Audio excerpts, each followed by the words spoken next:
Көп учурда балдардын төшөккө зара ушатып коюшун ата-энелер убактылуу гана көрүнүш катары кабылдап, ал адат балдар чоңоюшу менен өзүнөн өзү калат деп ойлошот. Бирок бул оору энурез олуттуу көйгөй. Бүгүн биз дал мына ушул ооруга токтолуп, сиздерге кененирээк маалымат беребиз. Саламатсыздарбы? Бул Илим Билим каналы Ден соолук программасы. Аны мен Сейит Амираев алып барам. Ардактуу телекөрүүчүлөр, дал мына ушул тема боюнча сиздерде кандайдыр бир суроолор жаралса, сөзсүз түрдө байланышка чыксаңыздар болот. Байланыш үчүн телефондор 032 22 код аркылуу 4487 номери жана ошондой эле WhatsApp номери дагы иштейт 0508 87 88 97 номери. Анда студиянын кадырлуу конокторун мен сиздерге тааныштырып өтсөм. Дастан Жолболдиева Ош областаралык балдардын клиникалык ооруканасынын балдар невропатологу. Жана ошондой эле кийинки коногубуз Гүлбара Амербекова, Ош областтык психикалык ден соолук борборунун психиатр дарыгер. Саламатсыздарбы? Студиябызга кош келипсиздер. Эң алгач дал мына ушул энурез оорусу бул кандай илдет? Жалаң гана жаш балдар арасында кезигеби? Ушул суроого жооп берсеңиздер. Эми чоң бул энурез деген бул балдардын чоң адамдардын деле заарасын түнкүсүн же күндүзгү кармай албай калышы кичине заарасынчы. Булдун себептери ар түрдүү болот. Кичинекей балдардыкы болсо булар көбүнчө наследственный болушу мүмкүн, невротический деп коебуз. Баягы балдардын нервный системасы слабый болгондон беспокойный болгондон ошондон түнкү заараларын кармай албай калат да. Буларды өзүнчө бир оору катары эсептейбиз 5 жаштан кийинкилерин. 5 жашка чейинкилер бул балдардын акыл эси өтө жетимдүү болбогондугунан, акыл эси жетпегендиктен заара кылып коет деп аны анча деле дарылабайбыз. 3 жаштан кийин эси такай постоянно сухой мокрый период деп коебуз. Если мокрый период түндөсү постоянно эле төшөгүн булгай бере турган болсо, анда биз аларды лечениеге алабыз. Жакшы, Гүлбара айым, бул суроо боюнча эмнени кошумчалайт элеңиз? Энурез менен көбүнчө 5 жашка чейинки балдар көп кайрылышат. Түнкү заарасын кармай алышпайт. Көбүнчө балдар көп кайрылышып келишет. Негизинен энурез бул олуттуу оору деп дагы эсептелбейт. Бизде патологический состояние деп коет. 5 жашка чейинки балдарда кездешүү оору да. Жакшы. Эмне себептен адам баласы дал мына ушул илдетке кабылып калат? Мисалы, мейли жаш балдар дейли, коомчулук ойлогондой эле, мисалы, жаш балдар эми билбейт да, азыр булар жаш, анан убакыттын өтүшү менен өзү калып калат деп көпчүлүгү көңүл бурбай жүрө берет да, мында оору катары эсептебейт да. Бирок ошонун айынан кээ бирлери, мисалы, бүгүнкү күндө чоң киши болуп калса деле ушундай илдеттен арыла албай жүргөндөр деле бар десем болот да. Эмне себептен адам кабылат? Ал эми ар түрдүү причиналар ар түрдүү да. Причинал генез деп коет, наследственный генез деп жана айтып кеттим. Нейрогенного дагы ошондой эле баягы башка илдеттер менен опхол, спинной мозг, головной мозг дегендер болот. Именно белинде опхолдор болгондор да. Анан кийин эркектерде болсо мужской патология, урологический патологиялардан болот. Чоң аялдарда болсо климакс периодунда болот, гормондордун туура эмес кетип калгандыгынан болот. Жаш балдарда бул көбүнчө булар кичинекейинен бара кыйналып төрөлүп же коркуп калган балдарда көбүнчө булар сигек болуп калат дагы. Анан убактысында дарыланбай, именно успокаивающийларды албай дарыланбай калса, постоянно сие турган болуп калат. Анан ата-энелер бизге кайрылат. Кайрылгандан кийин биз аларды туура эле жооп берип атамбы же башка жака өтүп кеттимби? Бизге кайрылганда биз аларды лечение кылып, назначение кылабыз. Если ошол назначение менен жакшы кетип, жакшы выздоровление болуп кеткендер толтура, кээ бирлери выздоровление болбогондор барып балдарды психиатрлардын оорулары бар, эпилепсияга алып барышы мүмкүн. Ошондуктан аларды биз ата-энелер бул баланын адаты, менин балам деле 5-6 жашка чейин сийип калып калган деп көңүл бурбай койгондугу кээде туура эмес. Көңүл буруш керек. Обязательно врачтарга кайрылып, ошол убагында лечениесин алып, өзүнүн эми лечениесин кошуп айтып кете берейинби мындай? Жок, сөзсүз түрдө дарылоо ыкмасына биз токтолобуз. Дарылоо ыкмасына сөзсүз түрдө невропатолог, психиатрларга кайрылыш керек. Бул жерде көбүнчө психиатрлар менен невропатологдор дарылайт да бул ооруларды. Келишип туруп иштейсиздер.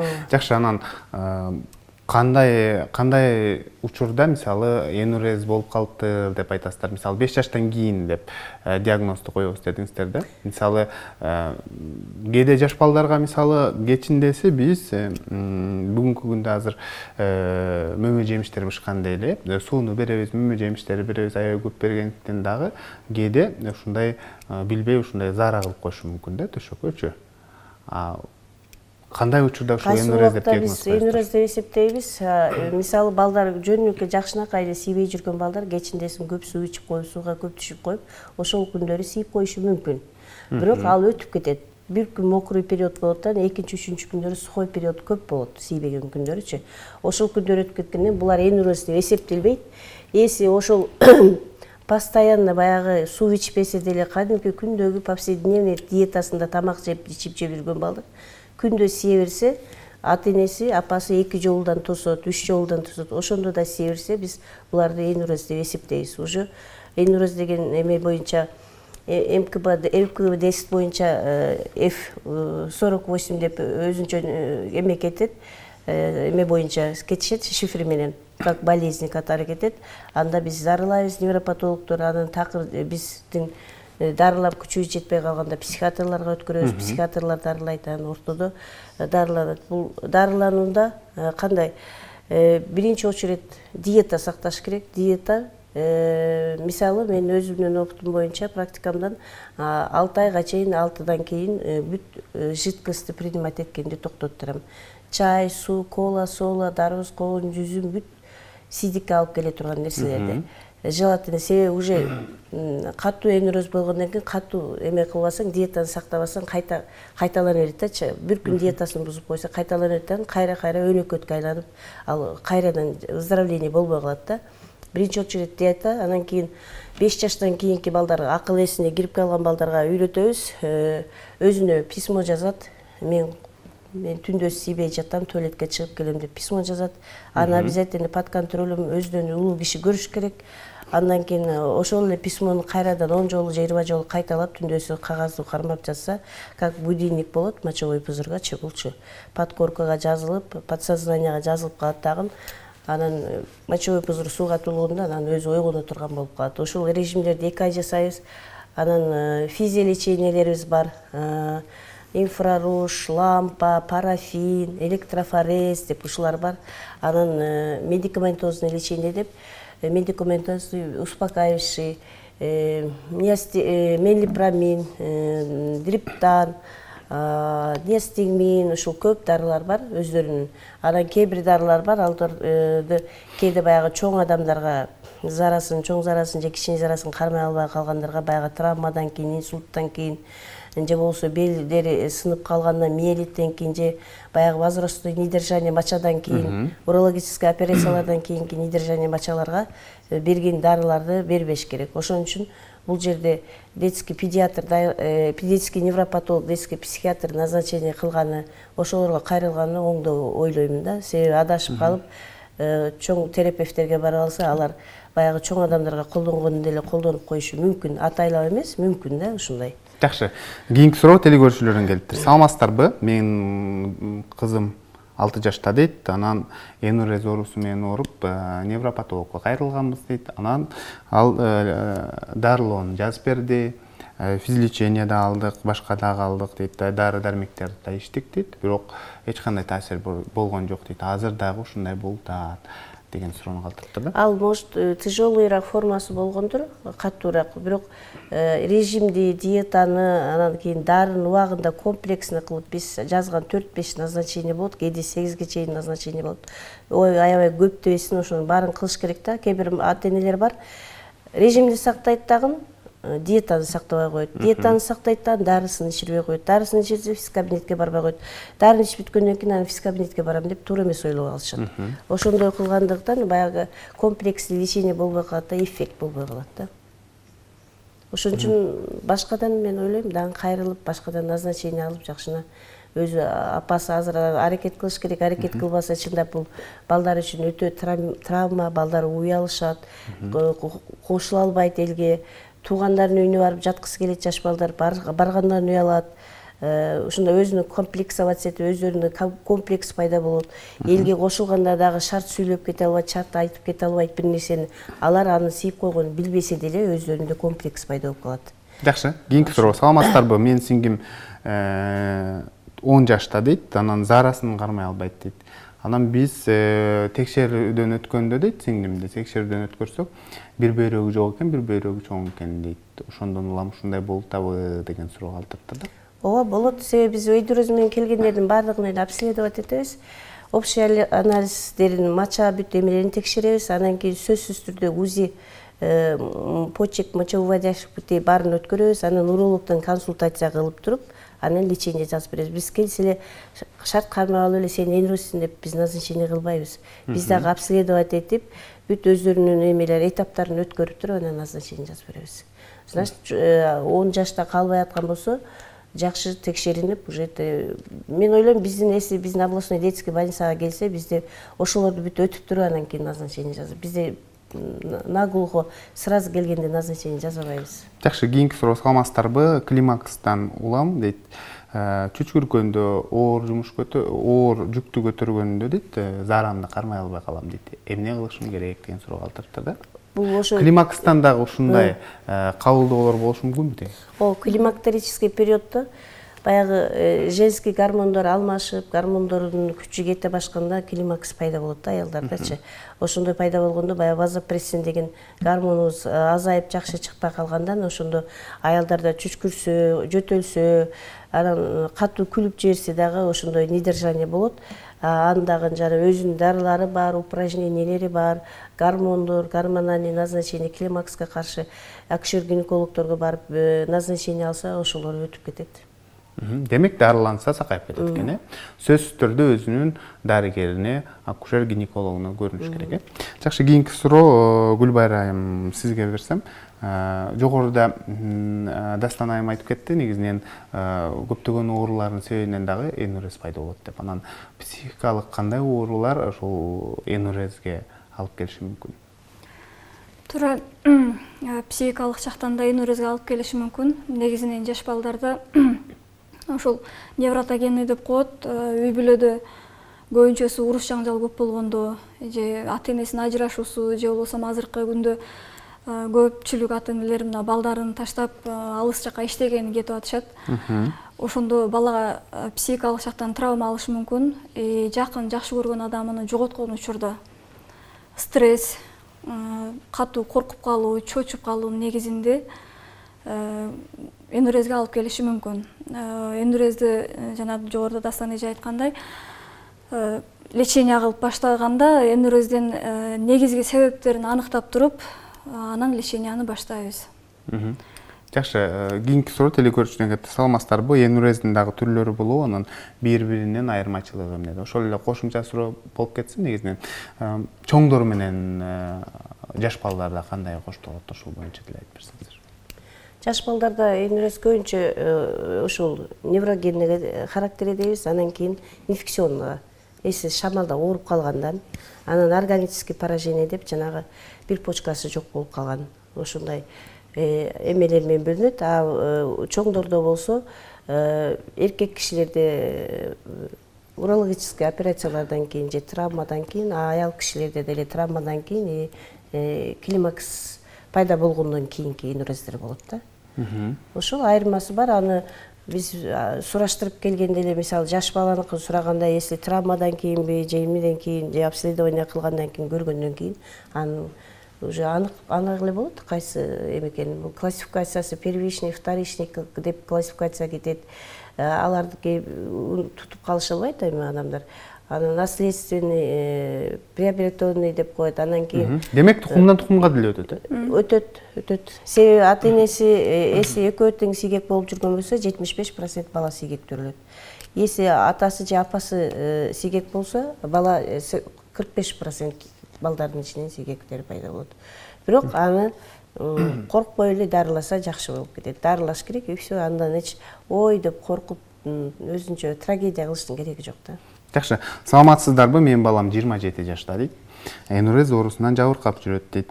Дарыландык, көрүндүк дейт, 3 жолу дарыланды дейт. Бирок эч кандай жыйынтык болгон жок. Эмне кылышыбыз керек? Биздин кийинки кадамдарыбызды айтып бериңиздерчи дейт. Мисалы, чындыгында мен көп угам да, негизинен ушундай өмүр бою деле ушундай жабыр тартып жүргөн жарандарды кээде кезиктирип калам да. Эмне себептен таасир бербейт дарыланган? 25 жаштагы 27 жаштагы сыркоолоо эгер энурезден жабыркап келген болсо, бунун себебин аныкташ керек. Биринчиден анализдерден бир катар, может бул инфекциялык жактан инфекция болушу мүмкүн мочеполовой системасындачы. Андан кийин УЗИ негизин аныктап келип, ошого карап эгер инфекция чыккан болсо, сөзсүз түрдө антибиотиктер менен себебин аныкташ керек. Эгер мисалы простатит или аденома ооруларда бар, урологический жактанчы, же болбосо ушу мочевой пузырьда киста, мисалы опухоль деп коебуз, ушул оорулардагы энурезге алып келиши мүмкүн да. Себебин аныктап туруп, лечение кылса болот. Мен кошумча алып коймун.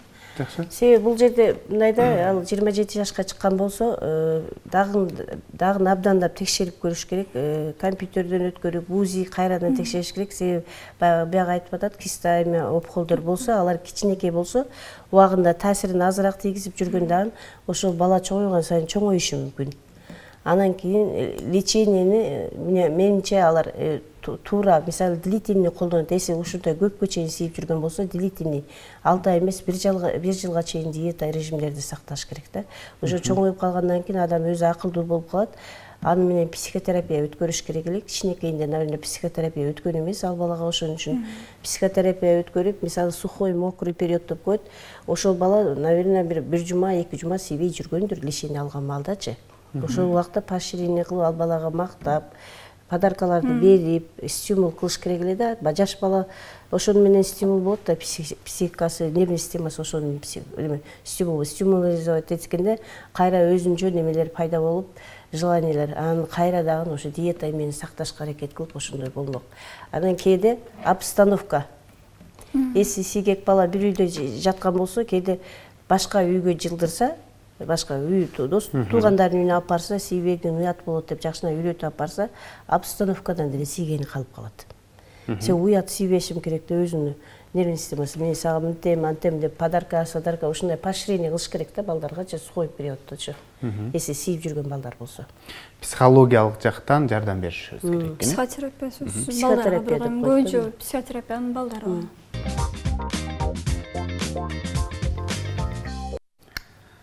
Энурез бул кандай оору деген теманын ылкагында биз маектешип жаткан кербезибиз. Ардактуу көрүүчүлөр, сөзсүз түрдө эгерде суроолор болсо бизге калтырсаңыздар болот. Маегибизге кайрылып келсек, теле көрүүчүлөрдөн суроо келди. Саламатсыздарбы? Биз 6 жаштабыз дейт. Энурезтен жабыркап дейт. Бүгүнкү күндө дарыланып жатабыз. Физлечение алып атабыз дейт. Анан аква лабораторияга барып анализ тапшыргыла деп айтты эле дейт. Бирок аны тапшырбадык дейт. Сөзсүз түрдө тапшырышыбыз керекпи? Бул жерде баштаганда эле кош көңүлдүүлүк башталыптыр да. Чындыгында бардык анализдерди тапшырып, анан так аныкталгандан кийин менин оюмча жакшы таасир берсе керек, ушул боюнча айтсаңыз. Ошо анализдерин обязательно тапшырыш керек, сийдиктерин, канын деле тапшырыш керек, анан УЗИден өтүш керек, анан уролог обязательно консультация, анан ошондон кийин назначение жазып беребиз. Бирок если 6 жашта болсо, бул невропатолог эле назначение кыла турган, аны сөзсүз кээде сразу эле лечение жазып берилет, анан калгандарын өтө берет, по ходу физлечение келип атыпчы. Себеби бул ал жактардан таза эле чыгат да. Уже 6 жаштагы баланыкы болсо, бул баягы привычный неврогенный энуриз болот. Жакшы лечениесин алып, психотерапиясын жана апасыга үйрөткөндөрдү апасы аткарып эметсе, биз апаларга да үйрөтөбүз да, кээ бир балдардын акыл эси өзүнө жете бербейт. Мен сөзсүз бүгүн туалетке чыгам, төшөккө тийбей жатам деп айта албашы мүмкүн. Биз ата энеси кошо иштеш керек да, 2 айчы ошону менен бала мененчи.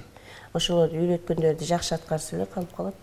Саламатсыздарбы? Менин балам 8 жашта дейт. Анан ушул оорудан эч арыла албай жатат дейт. Кыргызчылыкта кылдык дейт. Анан медицинага, дарыгерге да көрүнүп аракет жасадык, эч кандай жыйынтык болбоду дейт. Эмне кылабыз деген суроо калтырыптыр да. лечениеси ошол эле эмеге учурасын невропатологко. Обычно бизде райондордо педиатрлар деле ал лечениени жазышат, билишет. Себеби ал деген райондордо невропатологдор детский жетишпейт, психиатрлар детский жетишпегендиктен өздөрүнүн педиатрларына кайрылышат, педиатрлар назначение жазып берет. Анан такыр болбой баратканда муну бизге перенаправляйт. Жакшы. Анан бул жерде невропатологко көрүнөбүзбү же болбосо психиатрга көрүнөбүзбү деген да суроо калтырыптыр да тиле көрүүчүлөр. Чындыгында экөөңүздөр тең дарылайсыздарбы? Экөөбүз тең дарылайбыз, өзү негизи психиатр дарылаш керек, негизи. Биздин элдин менталитети психиатрияга барса башкача ой пайда болуп калат, ошон үчүн барбайт. Менин баламыз дароо эмнеге психиатрга жөнөттүң деп, антип жаңжалдашып педиатр менен де невропатолог менен деле андай убакыттар болгон. Ошон үчүн биз назначение жазып, уже биз чогуу эле ооруларыбыз көбүнчө чогуу назначение кылабыз. Ошон үчүн биз назначение кыла беребиз. Өзү негизи психиатрга барыш керек. Анан айтсаңыз, Гүлбайыр айым, негизинен ошо дарылоодо, дары-дармексиз кандайдыр бир кеңештерди берип дагы дарылаган учурлар кездешеби? Ушундай учурлар болгонбу? Ооба, сөзсүз дарылоону негизинен психиатрга 6-7 жаштан кийин кабыл алабыз. Балдардычы. Дарылоо негизинен бир канча этаптан түрлөрү дагы бар. Жана айтканда антибиотик менен эгер инфекция чыга турган болсо, анан невротогенный боло турган болсо, негизги бала эмнеден стресс алды, негизги себебине аныктап, ага антидепрессанттар менен, успокаивательный дарылар менен дарылайбыз. Андан кийин психотерапия, фитотерапия дейт. Психотерапияны биздин адистер дарылоо учурунда ошо ата-энеси менен бирге жүргүзөт. Албетте бул жардам берет. Жакшы, негизинен жатып дарылана же болбосо амбулатордук үйдө эле сиздердин кеңешиңиздерди келип түрдө дарыланса болот. Физлечение азыр бардык эле үй бүлөлүк борборлордо физ кабинеттер бар, үйүнөн барып келип дарыланса болот. Жакшы. Жылдан жылга медицина өсүп, бүгүнкү күндө бардык ооруларды дарылоого мисалы жаңылыктар келип турат да. Мисалы Энуресте дагы жаңы ыкма менен дарылаган учурлар дарылайсыздарбы? Же болбосо өзгөрбөйбү мунун дарылоо ыкмасы? Жок, жаңы ыкмалар көп. Мына физлечениелеринде, психотерапияларында ошол эле ыкма жанагы перемена обстановка бул деле жаңы ыкмаларга кирет. Эси мурда биз илгери психиатрлар деле биз деле жаткырып дарылачубуз. Азыр амбулаторно дарыланса да кээ бир балдар каалабайт. Бирок жаткырып дарылагандын положительный жагы бала перемена обстановка болгондо дагы тез калып калышы мүмкүн да. Бул как привычка да, кээде мындай ошондой болуп кетет да. Жаңы ыкмалары көп, дарылары көп, физиолечениелери көп. Биздин психотерапияларда өзүнүн дагы башка ыкмалары бар. Бала менен кантип сүйлөш керек, ата-эне менен кантип сүйлөш керек, бала өзүнүн чөйрөдө кантип жүрүш керек. Ошолордун баардыгы жаңы ыкмаларга кирип кетет да. Жакшы.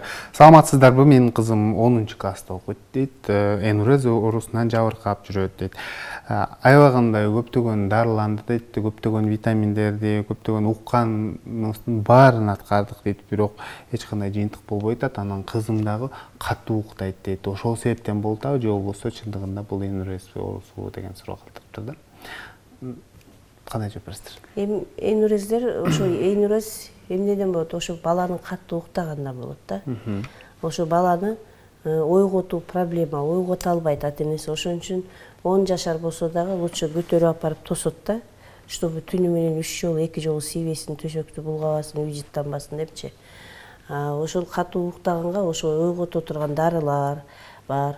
Ошол мочевой пузырды дагы эмеге зарага толгондо ойгото турган будильник дарылар бар. Ошолордун баарын колдонуш керек. Анан жанагы кайта айтып психотерапия деп атабыз. Ошолорду айта берсе, подкорка, подсознанияга отуруп, анан өзүнүн өзү уже эмелери пайда боло баштайт да, ойгонуу сезимдери пайда боло баштайт. Бүгүнкү күндө балдар үчүн памперстер пайда болуп калды десем болот да. Мына ушул памперстерди кийгизип жүрүп, мисалы ата-эне тоспой, ал нерсеге үйрөнбөгөн бала дагы ушул ооруга чалыгып калышы мүмкүнбү? Айталы дейли, мисалы көндүрүш керек баланы дегендей. Туура эле. Азыр туулгандан баштап эле памперс көп колдонушат, баарыбыз эле колдонобуз. Ошо именно ошол бала 5 жашка чейин центральный нервный системасынан өсүп жетилиш керек да. Жана памперсте жана сезүү, то есть ошо заара ушатканда суу болуп калуу сезими жок дагы, жанагы рефлекс. Заара кырылысы келген учурда ошо жанагы рефлекс жакшы өспөй калышат да. Ошол памперс дагы себеп болуп беришет. Мисалы, бүгүнкү күндө бешикке жаткыргандарда азайып баратат десем болот да. Мисалы, түнү памперс кийгизиш керек, же болбосо кийгизбей эле тосуп туруш керекпи? Бир аз чоңоюп калганда, мисалы, 1 жаштан баштап дейли. Дастан эмне дейсиз? Эми желательно тосуп турган жакшы. Бешиктин эмне положительный жактары бар эле. Шимекти салып койсо, шимектен сийдик түшөт эле дагы, баланын эч жери суу болбойт эле. Ооба. Ошондон кийин бешиктен чыккандан кийин күндүзү кичине тийсе бакырып ыйлайт, сийдик тийгенди раздражает мача. Ошондон ыйлайт эле. Если памперсте жата берсе, памперстеги баягы доктор айтмакчы, рефлекстер атрофируется, условный рефлекстер жоголот өзүнөн өзү. Анан баягы импульстар реакция болбой калат да, организмденчи сийип койгондо сууда жата берет да. Ошондон улам баягы адат болуп калып эле памперстен чыгарганда да сийип коюшат. Ошол вредный жагы бар памперстин. Памперсти эми көчөгө чыкканда, алыс жерге баргатканда, ошондо анан көп киши мейманга барганда эле такса болот. Анан калган убакта bunun өзүнүн аллергический зыяндары да бар, мындай көп жактан зыяндары көп. Такпашка аракет кылыш керек да биздин жаш мамаларыбыз. Жакшы, заара кылганда ыйлайт деп калдыңыз да. Мисалы, ыйлабаган баланы, заара кылып коюп ыйлабаган баланы биз энурез оорусуна кандай кооптонсок болобу, энурез оорусуна? Если памперске көнүп калып памперс чечкенден кийинкиге мейли жөн эле ыштан кийип койгондо эле сийип койгон бала сөзсүз ыйлайт, бүт балдардын баары ыйлайт, сөзсүз ыйлайт. Ыйлабаган учурда? Ыйлабаган учур ал деген баягы памперсте жата берип, памперстин ичинде сийип жатып көнүп калган балдар ыйлабай калат. Бирок митан балдарыбыз көп памперске сийип да ыйлап, памперс четкиче ыйлаган балдар. Кээ бирлер чечпей апасы жүрө берет памперс толгуча. Анда жүрө бергенде анда уже көнүп калышат дагы, кийин төшөккө сийсе дагы унчукпай жата берет да. Жакшы, элдик ыкмаларга кандай көз караштасыздар деген суроо калтырыптыр.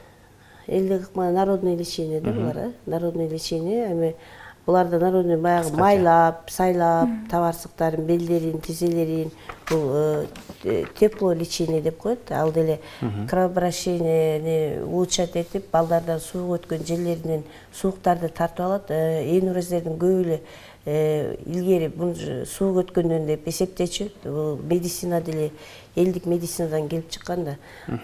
Ошентип ошол ыкмалар менен сразу энурезлер келгенде антибиотик кошуп, пока баягы биздин элерибиз лабораторный эмелерибиз аз убактарда, УЗИлер жок убактарда ошондой болуп жүргөн. Ошол деле элдик ыкмага кирип кетет да, майлап, сайлап, сууну аз ичирип, анан ошентип кеткен. Жакшы, сиздерге рахмат айтабыз. Атайын убакыт бөлүп, жалпы телекөрүүчүлөргө жакшы маалыматтар берип өттүңүздөр. Сөзсүз түрдө калган суроолорго эфирден сырткары жооп бересиздер деген ойдомун. Ишиңиздерде ийгиликтер болсун. Ушун менен Илим жана билим телеканалынын Ден соолук программасы өз соңуна келип жетти. Аны мен Сейит Амираев алып бардым. Кайрадан эфир аркылуу амандашканча сак саламатта туруңуздар.